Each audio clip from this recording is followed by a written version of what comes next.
A brief roundup of the year 2022. This year 2022 began with the COVID third wave, the Omicron. It's a third variant of the Omicron. There was slight lockdown. Then we had little hope that Corona or the COVID is over. This year witnessed a series of political crises, economic sluggishness, security crisis across the world. Starting from the United States, where we have witnessed the unprecedented inflation in the United States. There are a lot of fiscal discipline actions being taken in the United States. Then you have witnessed the major political change in the Latin American countries, where a series of left parties has swept elections and come back to power. Then we move to Europe, witnessed political crisis begin with the United Kingdom, where we had a political crisis where Rishi Sunak was elected then as the Prime Minister of the United Kingdom at a time when the Europe is slipping into the sort of economic crisis. The inflation is all-time high in Europe. There is an acute energy crisis as a result of the Russia-Ukraine war, and that's a major jolt in the month of February. Russia, when invaded Ukraine, that caused the humanitarian crisis in the Europe, and then sort of realignment across the region, including the Middle East, where we seen the protest in Iran over the restrictions on women wearing scarf, and that has led to a massive protest in Iran. That leads to the women coming out on the street and fighting against these ayatollahs, the religious ban on Mulan. As a result, the government has to abolish the moral police. Then we had in Afghanistan and AfPak. Then Pakistan, we had a political crisis where Imran Khan government was toppled, and there were expectation that the army is going to sort of take over and there will be a military coup. Then subsequent developments in Pakistan, new prime minister was appointed, and there was the army chief was also recently appointed. Coming to South Asia, the other major developments in South Asia, the entire South Asian countries who were under the Chinese Belt and Road Initiative, including the China-Pakistan Economic Corridor in Pakistan, where the Chinese investments in Pakistan, and the Pakistan has running into a severe debt, and they have been looking for some bailout from the IMF, negotiating with the United States, getting out of the financial action task force that has frozen many of the assets and financial transactions. So it is a tough time the Pakistan has facing through the internal domestic political crisis when the government was ousted. Then you had a serious debt crisis with China, and then FATF thing, and there were all sort of crises happening. And finally, the new army chief has been appointed, and the government has been formed, and they're going for the general elections in next year, maybe probably in the month of September. Then you had a very interesting development in Sri Lanka. In the month of around April, May, we had a severe public protest against the government's policies. The economy collapsed. The Rajapaksa's family has been targeted by the masses. The president palace was raided. In fact, the mob has ransacked this president palace. The entire world witnessed, and that signifies the severity of the Chinese investments under Belt and Road Initiative. As a result, the Gotabaya Rajapaksa, the president of Sri Lanka, had to flee the country to seek asylum in the Southeast Asian countries, and the other Rajapaksa have no clue about it.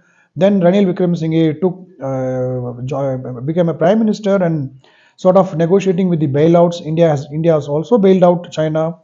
So that political crisis is still brewing and trying to bring back this economy on track, but the debt-ridden Sri Lanka find it very difficult to balance. So that also caused a sort of instability in South Asia region.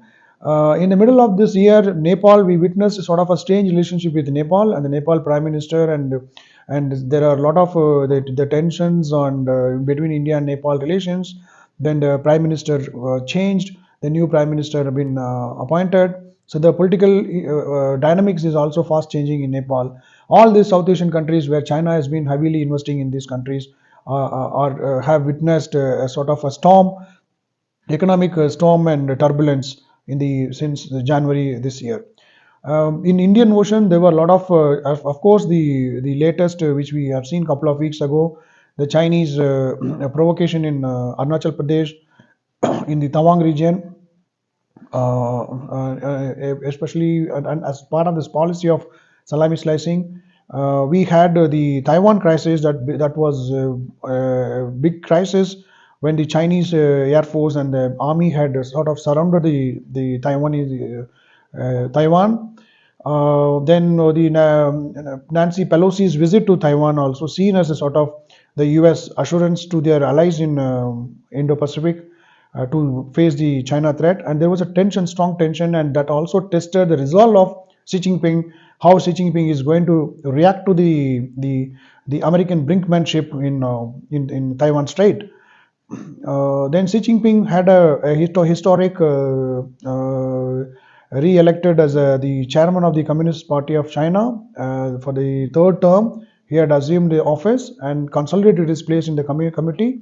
All these things development happened, and there were also sort of prediction that the economic forecast is not well, as the experts and the IMF predicts that in the coming year there is going to be a more turbulence, and how countries is going to steer their economy. There is a break in the supply chain with the COVID cases rising in China. The COVID zero policy had resulted in massive protest in China, which is also unprecedented after a gap of last 20-30 years. So all these developments had happened in the last 1 year. As far as India is concerned, this year, with regards to the foreign policy, the biggest dilemma or the biggest challenge was to take a position on the Russia-Ukraine war crisis, and also to address the volatile energy crisis. So the government, to an extent, managed this crisis very well, and sort of find a solution to get the cheap oil from the Russia as well, and not condemning Russia for aggression in Ukraine. It's a sort of maintained a balanced approach in navigated through all sort of the alignment and realignment. India in the foreign policy front, it had managed. And finally, there is a news to celebrate that India assumed the presidency G20, and next 1 year it is going to work towards building consensus on some of the issues that is bothering the nation, the global issues.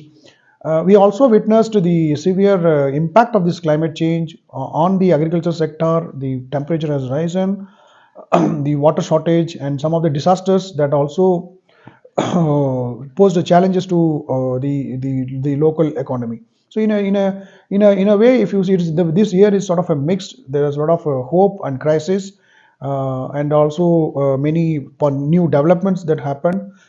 But the year as it is ending now, it is ending with a new sort of fear which is looming large now to the international community, when they witnessed the rise of the COVID cases, the next variant of Omicron.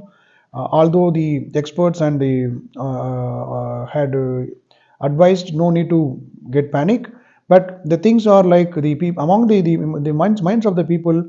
The fear comes that whether are we heading towards a next lockdown or new sort of lockdown. If so, that whether can we afford to bear a one more lockdown in terms of the economy, how the leaders are going to face this the big challenge of the rising COVID cases, and managing those crises, and sort of working towards at least save more people. What lies ahead for the next year 2023 in terms of expectations, in terms of hope? There is a hope and expectations that the economy would revive or improve. The global financial status will improve. There is a expectations that the Russia-Ukraine conflict will end with a sort of mutually agreed solutions, if not leads to a major war or have a spillover effect to other regions. And there is also expectations that the China would sort of adhere to the international norms when it comes to its policy towards the border policy, being it India and being it in Taiwan. So it may demilitarize or withdraw their military presence in some of the areas. There is a hope. As far as the Indo-Pacific is concerned, that US is redefining its role and trying to redefining its role and reassuring its role in every sphere in the world when it comes to ensure there is a security stability in the region. Especially the threat emanating from the China as well as the Russia. As far as the political development is concerned, for India, the next year is going to be a crucial year for Indian politics. The few states will going into the elections, and this next year will be the election year, which is like 2024. We'll have general elections. So there's a lot of expectations, a lot of activities, a lot of dynamic activities going to happen. Very more interesting. How this political next year is going to define who is going to be form the government in 2024. All signs indicates that the current dispensation has little over edge over the opposition parties. There is also scope that the leadership, whether there will be a leadership change in the 2024, that is also happening in the domestic front. As far as the national security point of view, the biggest challenge is going to be how India and China is going to address the mistrust and the sort of that has emerged in the Galwan last year, and that is still continuing with the border dispute or the border issue. Skirmishes happened in Arunachal Pradesh, and this is going to be a big challenge in the coming years. How India is going to address the Chinese threat, which is actually a threat, and also the face the global economic crisis and how it is going to insulate the domestic economy from the global the influence of the global economic slowdown. So in that respect, the next budget is going to be very crucial to be watched. What are the major policy initiatives is going to be taken by this current government that would steer the Indian economy to the global turbulence.